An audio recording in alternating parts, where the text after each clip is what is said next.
जय हिंद साथियों, नमस्कार। 70वीं बीपीएससी की मुख्य परीक्षा में भाग ले रहे सभी विद्यार्थियों को मैं पीडब्ल्यू बीपीएससी वाला की पूरी टीम की तरफ से बधाई देना चाहता हूं, शुभकामनाएं देना चाहता हूं। अपना सर्वश्रेष्ठ दीजिए और किसी भी प्रश्न को छोड़ करके मत आइएगा। लिखने में एकदम कोताही मत बरतिए और प्रश्नों को समझ करके अच्छे से लिख करके आए।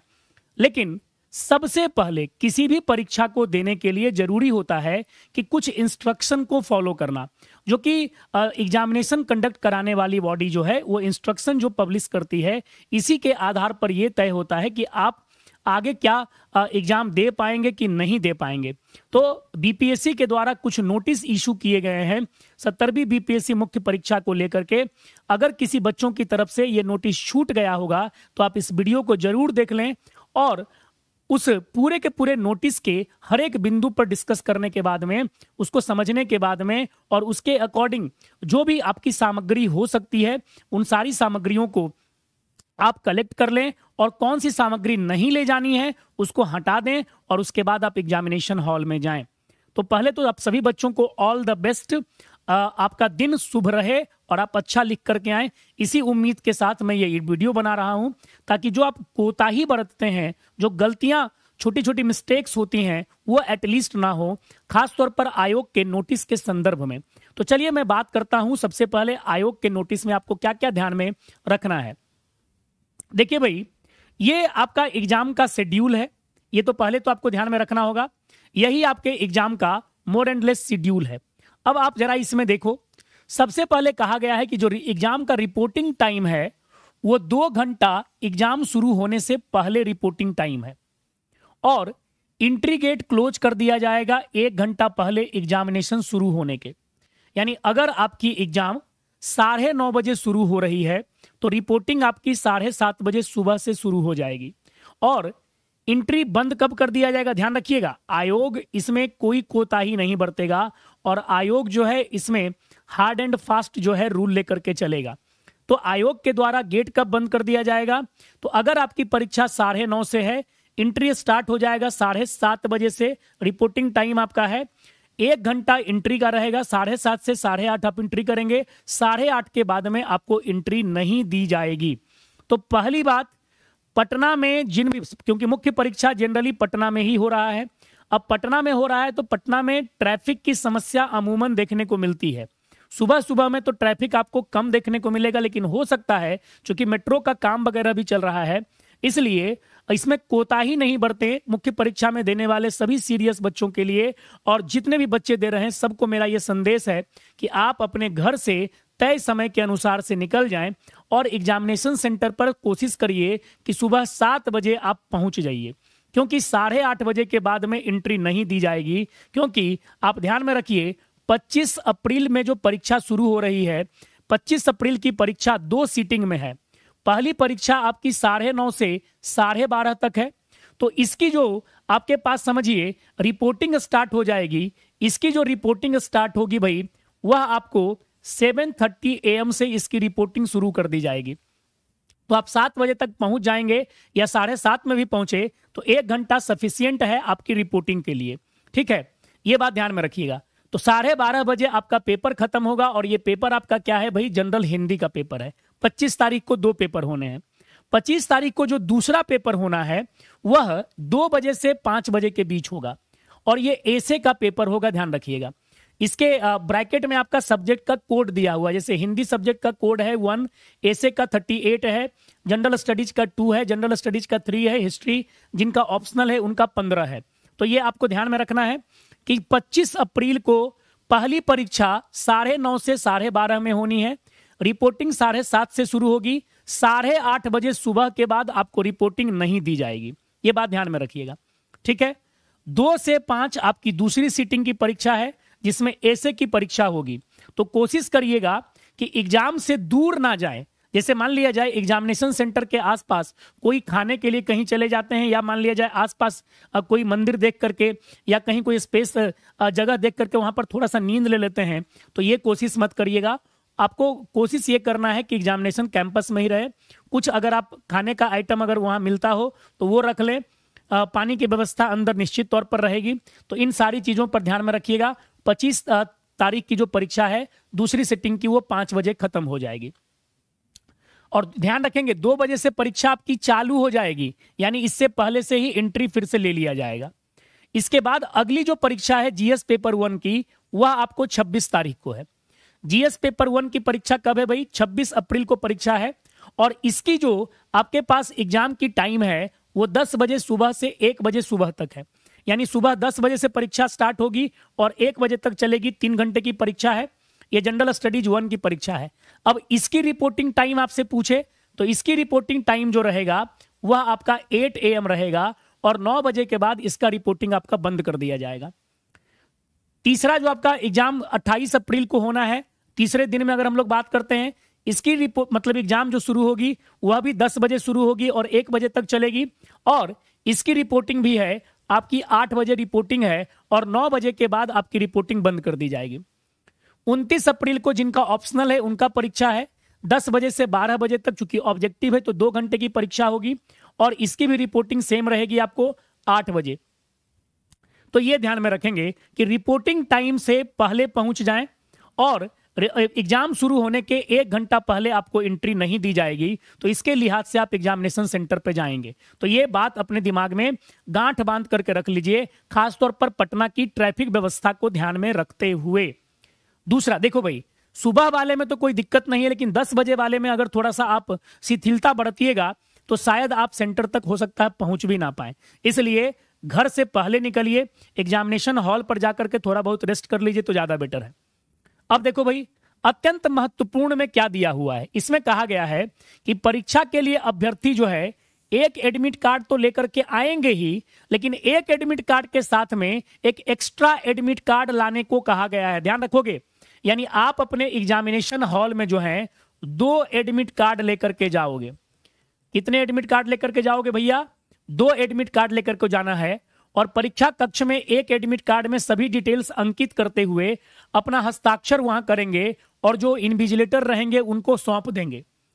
आपको एग्जामिनेशन हॉल में ध्यान रखेंगे, सीधी सी बात है भाई, कितने एडमिट कार्ड ले जाने हैं।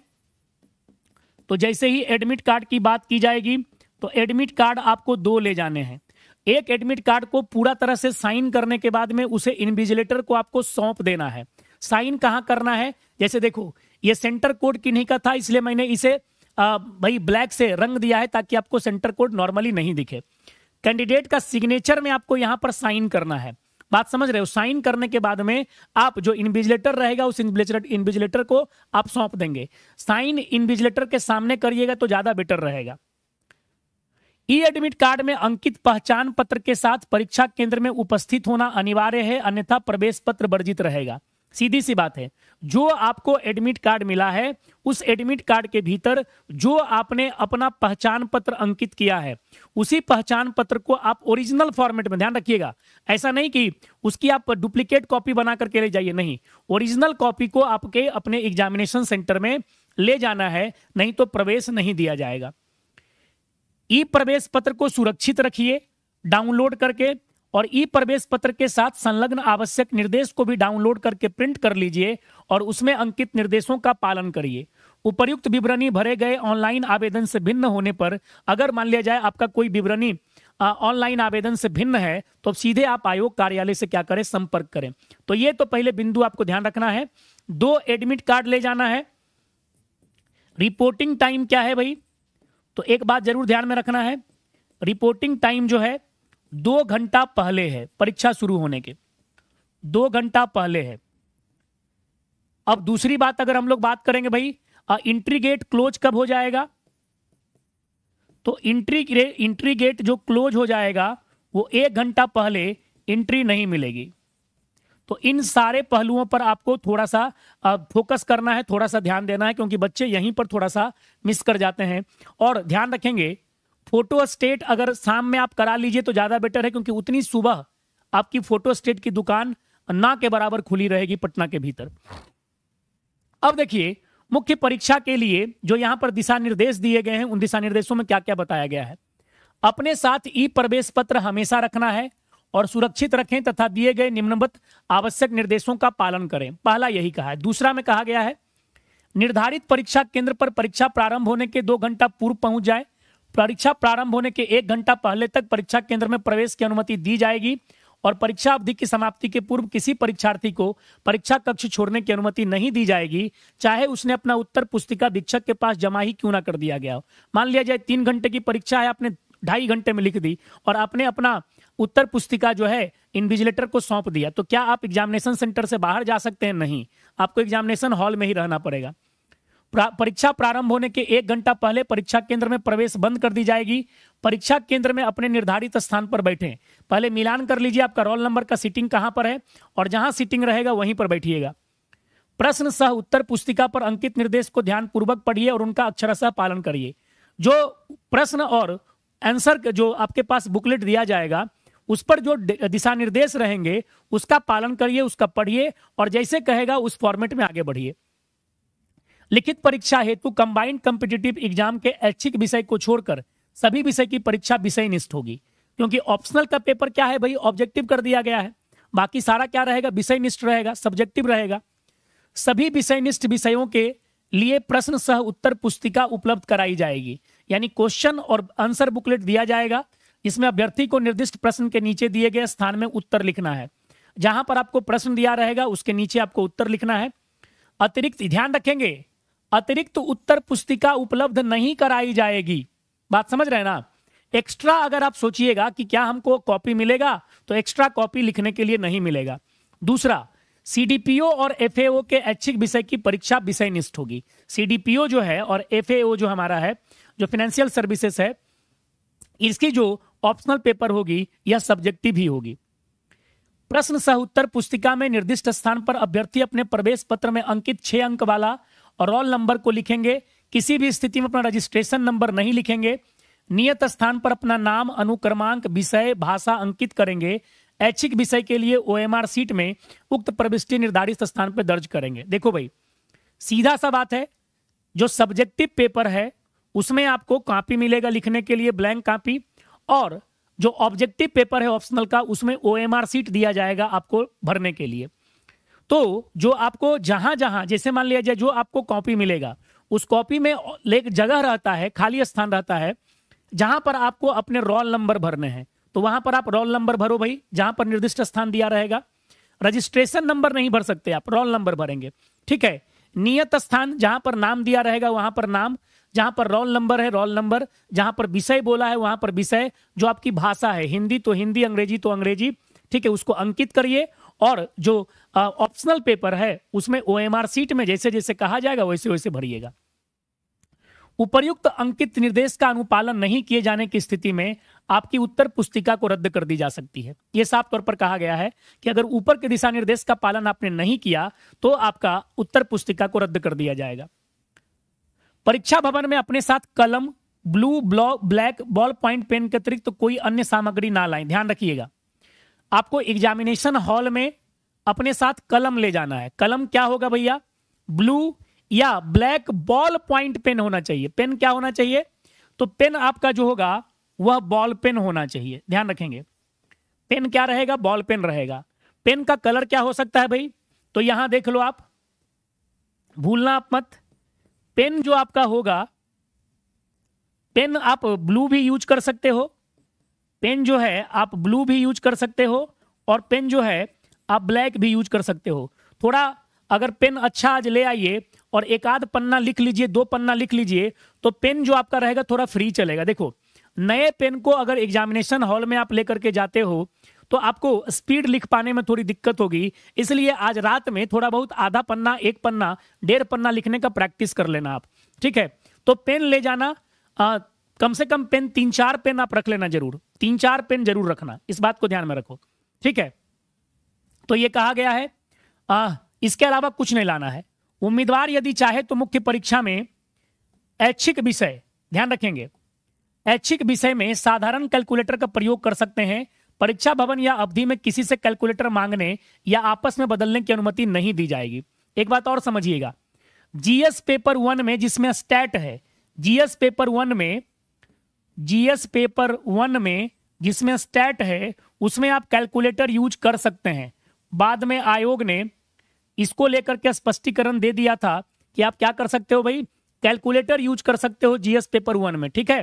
तो जीएस पेपर 1 में आप कैलकुलेटर ले जाओगे, यहां पर आप कैलकुलेटर ले जा सकते हैं, क्योंकि स्टैट में आपको कैलकुलेटर का काम आएगा। आयोग ने स्पष्ट नोटिस में दायर के लिए लिखा है कि कैलकुलेटर का उपयोग साधारण कैलकुलेटर, ध्यान रखिएगा, सिंपल कैलकुलेटर का यूज आप कर सकते हो, इसलिए कंफ्यूज नहीं होना है।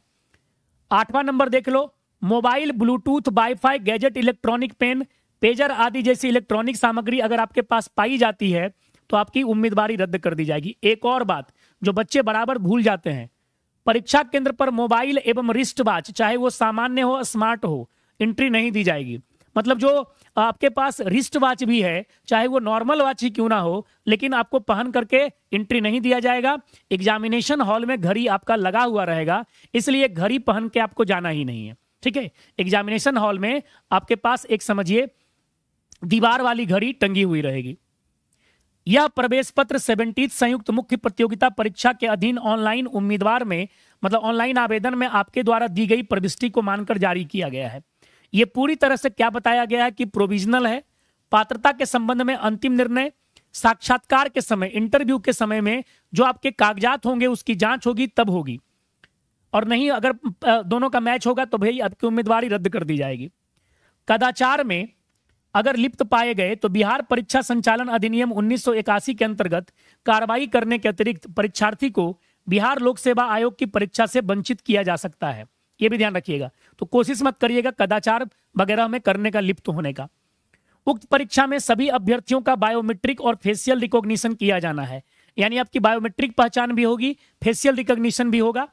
उक्त प्रक्रिया पूर्ण होने के बाद ही परीक्षा कक्ष से बाहर निकलेंगे, अन्यथा उनकी उम्मीदवारी रद्द करने पर आयोग का निर्णय अंतिम होगा। उक्त प्रक्रिया के सफलतापूर्वक क्रियान्वयन के लिए सभी अभ्यर्थी परीक्षा प्रारंभ होने के 50 मिनट पूर्व आवंटित स्थान ग्रहण कर लें। एग्जामिनेशन हॉल में एंट्री तो पहले ले लीजिए, लेकिन जहां पर आपका स्थान है उस स्थान पर 50 मिनट पहले, परीक्षा शुरू होने के 50 मिनट पहले बैठ जाएं, ताकि उसी बीच में जो है आपका बायोमेट्रिक वगैरह जो है, फेशियल रिकॉग्निशन वगैरह जो है कर लिया जाएगा। प्रवेश पत्र में अभ्यर्थी सभी वांछित प्रविष्टियां करते हुए अपना हस्ताक्षर निर्धारित स्थान पर अंकित करेंगे। ये जो कैंडिडेट सिग्नेचर का कॉलम है, इस कैंडिडेट सिग्नेचर के कॉलम को आपको यहां पर साइन करना है, ठीक है। मतलब ये सीधे तौर पर समझ लो आप, यहां पर आपको अपना साइन लगाना है, ठीक है। ये जो आप देख रहे हो यहां पर आपको अपना साइन देना है, ठीक है, ये ध्यान रखेंगे। ई एडमिट कार्ड में वर्णित फोटो पहचान पत्र के बिना प्रवेश पत्र वर्जित है। जो आपके पास आइडेंटिटी कार्ड है उसको लेकर के जरूर जाइएगा, जो ई एडमिट कार्ड में आपने मेंशन किया है। आधार किया है तो आधार, पैन किया है तो पैन। ई एडमिट कार्ड डाउनलोड करते समय सुनिश्चित कर लें कि रोल नंबर के साथ बारकोड स्पष्ट रूप से छपा हुआ हो। जब ई एडमिट कार्ड डाउनलोड कर रहे हो तो रोल नंबर के साथ साथ आपका बारकोड छपा हुआ होना चाहिए, ये आपको सुनिश्चित करना है। अभ्यर्थी एक एक्स्ट्रा ई एडमिट कार्ड की प्रति लेकर उपस्थित होंगे। परीक्षा कक्ष में उक्त ई एडमिट कार्ड में सभी डिटेल अंकित करने के बाद अपना हस्ताक्षर करिए और वीक्षक को सुपुर्द कर दीजिए, इन्विजिलेटर को दे दीजिए, जिसके बारे में मैंने पहले बताया है। यानी आपको एक एक्स्ट्रा ई एडमिट कार्ड लेकर के जाना है। परीक्षा समाप्ति के बाद इन्विजिलेटर द्वारा used question cum answer booklet, used OMR sheet को एलपीजी बैग में सील कराने के पश्चात ही परीक्षा कक्ष छोड़ेंगे आप। परीक्षा समाप्ति के बाद प्रश्न पत्र अभ्यर्थी अपने साथ ले जाने की अनुमति आपको है। जो क्वेश्चन पेपर होगा वो आप अपने साथ ला सकते हो। इस ई प्रवेश पत्र की एक कॉपी भविष्य के लिए सुरक्षित रखिए और आयोग द्वारा ई प्रवेश पत्र की डुप्लीकेट कॉपी उपलब्ध नहीं कराई जाएगी, आयोग ने ये बात कह दी है। तो इन्हीं सारे चीजों को लेकर के जो है, जो मैंने बताया है इंस्ट्रक्शन को, उस इंस्ट्रक्शन को फॉलो कीजिए और शांत मन से परीक्षा दीजिए। आपने जितनी मेहनत की है, जितनी तैयारी की है, जितनी परिश्रम की है, जितना लगन आपने दिखाया है, उसको अब समझिए कि सर्वश्रेष्ठ देने का दिन आ गया है और कल जाकर के अपना सर्वश्रेष्ठ प्रदर्शन कीजिए, झंडा गाड़ दीजिए और परीक्षा दीजिए। परिणाम आपके अनुकूल होगा और ईश्वर आपका भला करे। आपके घर वालों की उम्मीद, आपके आस पड़ोस टोलों की उम्मीद, आपके गुरुजनों की उम्मीद आपके साथ टिकी हुई है। तो ऑल द वेरी बेस्ट। मेरी द्वारा और मेरे पूरे पीडब्ल्यू बीपीएससी वाला की टीम की तरफ से आप सभी विद्यार्थियों को ऑल द वेरी बेस्ट। जय हिंद, जय बिहार।